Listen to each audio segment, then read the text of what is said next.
the Dakota people. Hundreds of heavily armed police forces entered the treaty area with dozens of armored military vehicles, sonic and microwave weapons, and machine guns typically utilized for warfare.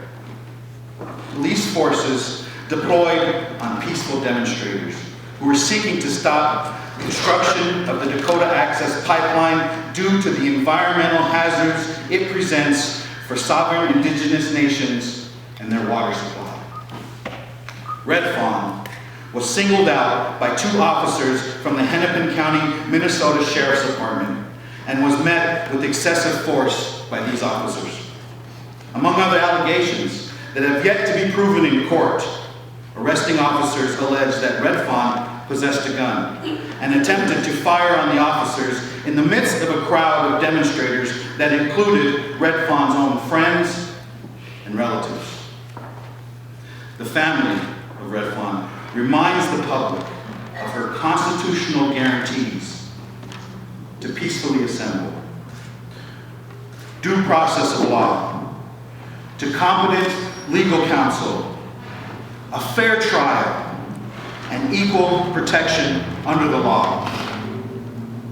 Red Fawn family disputes and denies all charges against her and condemns and attempts the Morton County Sheriff's Office to discredit and publicly convict Red Fawn of unproven allegations without due process of law. Red Fawn is not guilty of any crime, nor has she been granted due process. Yet, Morton County has publicized unproven allegations of Red Fawn on Facebook and other social media websites. These allegations have not been proven by any or by an impartial jury in the court of law, violating her constitutional right to due process and equal protection of the law.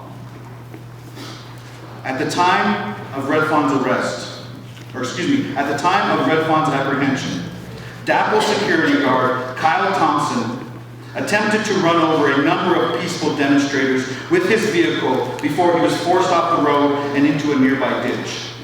Thompson exited his truck, pulled out an AR-15 semi-automatic rifle, pointed it, and directly threatened imminent bodily harm to people.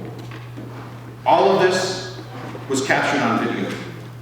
He was apprehended by police, but was later released and not charged with any crime, revealing a double standard by North Dakota law enforcement at the scene.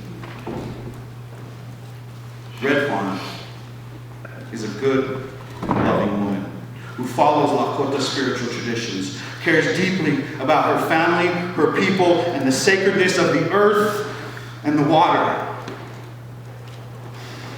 She has always protected and defended the rights of Native people and has been a water protector at Standing Rock since the beginning of the effort to resist the invasion of treaty territory.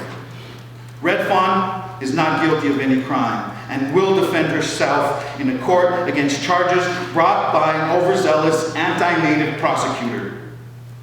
Red Fawn's bail amount is unreasonable.